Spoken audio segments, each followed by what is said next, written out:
یہ بات ہے فیبرری 1948 کی اور لوکیشن قریباً وہی تھی جہاں Malaysian year lines flight MH370 کو 2014 میں آخری بار ریڈار پر دیکھا گیا تھا، یعنی کہ اسٹریٹ آف ملاکا۔ یہ جگہ ملیشیا اور انڈونیشیا کے درمیان ایک پتلی سی سمندری پٹی ہے جہاں سے دنیا کے ہزاروں جہاز روز گزرتے ہیں۔ اس دن موسم بالکل صاف تھا، سمندر پرسکون تھا اور ہوا بھی عام دنوں کی طرح نارمل چل رہی تھی۔ اسی راستے پر امریکہ اور برطانیہ کے کئی جہاز سفر کر چکے تھے۔ سب کچھ بالکل نارمل تھا، لیکن پھر اچانک وہاں موجود کئی شپس کے ریڈیو پر ایک عجیب سا سگنل ریسیو ہوا۔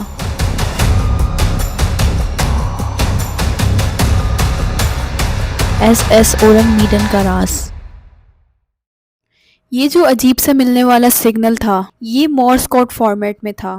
مورس کوڈ کمیونیکیشن سسٹم کا ایک اولڈ اسکول طریقہ ضرور ہے، لیکن یہ آواز والے میسیجز سے کہیں زیادہ ریلائبل ہے۔ مورس کوڈ ایک ڈاٹس اور ڈیشز کا کمبینیشن ہوتا ہے جس کو ریسیور اینڈ پر ڈیکوڈ کر کے پورا انگلش کا سینٹینس بنایا جا سکتا ہے۔ اس میسج کا سب سے بڑا فائدہ یہ ہوتا ہے کہ یہ ہزاروں کلومیٹر دور تک ایٹماسفیئر کی رکاوٹوں کے باوجود بھی بھیجا جا سکتا ہے۔ اس دن ملاکا اسٹیٹ میں شپس کو جو مورس کوڈ ملا تھا، اس کی شروعات کچھ اس طرح کی تھی: 3 ڈاٹس، 3 ڈیشز، 3 ڈاٹس، اور یہی پیٹرن 2 مرتبہ ریپیٹ ہوا تھا، اور آگے ڈاٹس اور ڈیشز کا ایک لمبا سلسلہ چلتا رہا۔ مورس کوڈ سے اس کو ڈیکوڈ کیا جائے تو شروعات کے حصے کا مطلب ہے SOS SOS۔ پورے میسج کی ٹرانسلیشن کچھ ایسی ہے: SOS SOS، اسپیڈ شپ اور SS اورنگ میڈن کی طرف سے درخواست ہے کہ شارٹ ویو وائرلیس جہاز ڈاکٹر سے رابطہ کریں فوراً۔ یہ تھا ان کو ملنے والا پہلا میسج۔ اس کے بعد بغیر کسی انتظار کے دوسرا میسج آتا ہے۔ اس کی ٹرانسلیشن کچھ ایسی تھی: غالباً سیکنڈ آفیسر مر چکا ہے، کرو کے دوسرے افراد بھی مر گئے ہیں، میڈیکل مشورہ نہ دیں، SOS جہاز سے فوری مدد کی درخواست ہے۔ اس میسج کے بعد اورنگ میڈن نے اپنی لوکیشن بھیجی اور آخری میسج آیا جو شاید انکمپلیٹ تھا۔ آخری میسج میں صرف تھا I die اور میسج ختم۔ اس آخری میسج کے بعد ایک لمبا سناٹا چھا گیا۔ دوسرے جہازوں کے ریڈیو آپریٹرز نے رپلائی کیا، لیکن آگے سے کوئی جواب نہیں آیا اور گھنٹوں تک یہ خاموشی برقرار رہی۔ اور جن جن شپس کو یہ میسج ملا تھا ان کو کلیئر ہو گیا تھا کہ SS اورنگ میڈن نامی شپ کے ساتھ کچھ بہت ہی بھیانک ہوا ہے۔ یہ خوفناک میسج ملنے کے بعد سلور اسٹار نامی ایک سب سے قریبی مرچنٹ شپ تھی۔ سلور اسٹار کے کیپٹن نے اس لوکیشن پر جانے کا فیصلہ کیا جہاں سے سگنل آیا تھا۔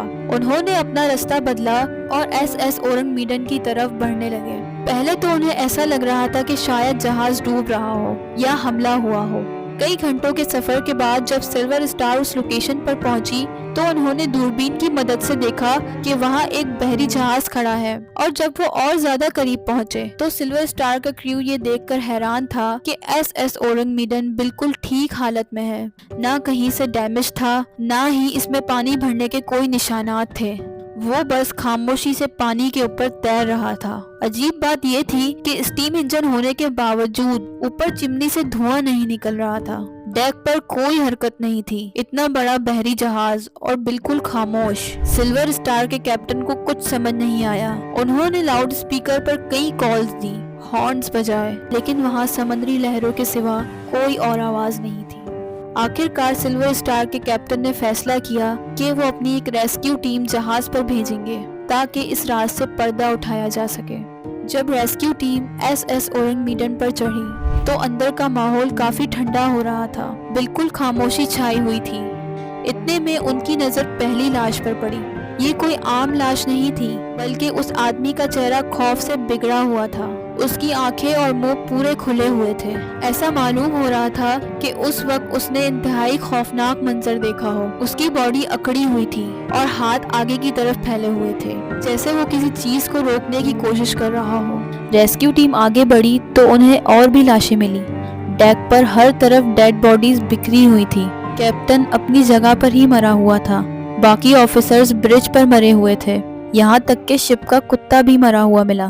اس کی موت بھی نارمل نہیں لگ رہی تھی، وہ بھی اکڑا ہوا تھا، اس کا منہ بھی کھلا ہوا تھا۔ سب سے حیران کرنے والی بات یہ تھی کہ کسی کی بھی باڈی پر زخم کے نشانات نہیں تھے۔ نہ خون بہا تھا، نہ ہی کوئی چوٹ لگی تھی، نہ کسی لڑائی کے نشانات وہاں ملے، بس سب کے چہروں پر وہی ایک خوفناک ایکسپریشن تھا۔ ریسکیو ٹیم جب ریڈیو روم میں پہنچی تو وہاں اسی ریڈیو آپریٹر کی لاش ملی جس نے سارے ریڈیو میسیجز بھیجے تھے۔ اس کی انگلیاں مورس کوڈ کے کی بورڈ پر ابھی بھی اسی حالت میں تھی جب اس نے آئی ڈائی کا میسج بھیجا تھا۔ سلور اسٹار کی ٹیم کو ایک بات تو کنفرم ہو چکی تھی کہ یہاں پر کچھ بہت ہی ایب نارمل ہوا ہے، کیونکہ لاشوں پر کوئی واضح چوٹوں کے نشانات نہیں تھے۔ سب کی موت خوف کے مارے ہی ہوئی ہے۔ اس پوائنٹ پر انہوں نے فیصلہ کیا کہ جہاز کو رسیوں سے باندھ کر قریبی پورٹ پر لے جایا جائے تاکہ اس پر مزید انویسٹیگیشن کی جا سکے۔ ابھی ریسکیو ٹیم نے رسیاں باندھنا شروع ہی کی تھی کہ جہاز کے نچلے حصے کارگو ہولڈ نمبر 4 سے دھواں نکلنا شروع ہو گیا۔ پہلے ہلکا دھواں تھا لیکن دیکھتے ہی دیکھتے آگ بھڑک اٹھی۔ یہ آگ اتنی تیز پھیلی کہ ریسکیو ٹیم کے پاس بھاگنے کے علاوہ اور کوئی آپشن نہیں تھا۔ وہ فوراً ہی اپنی ریسکیو بورڈ میں واپس کود گئے اور اپنی جان بچا کر سلور اسٹار کی طرف چلے گئے۔ ایس ایس اورنگ میڈن میں زبردست دھماکہ ہوا جس نے جہاز کے ملبے کو سمندر میں دور دور تک پھیلا دیا۔ دیکھتے ہی دیکھتے وہ مسٹیریس جہاز نے تمام رازوں اور خوفناک لاشوں کے ساتھ سمندر کی گہرائیوں میں ڈوب گیا۔ اب وہاں کوئی ثبوت نہیں بچا تھا، صرف گواہی تھی سلور اسٹار کے کریو ممبرز کی، کیونکہ ان کے سامنے یہ سارا واقعہ ہوا تھا۔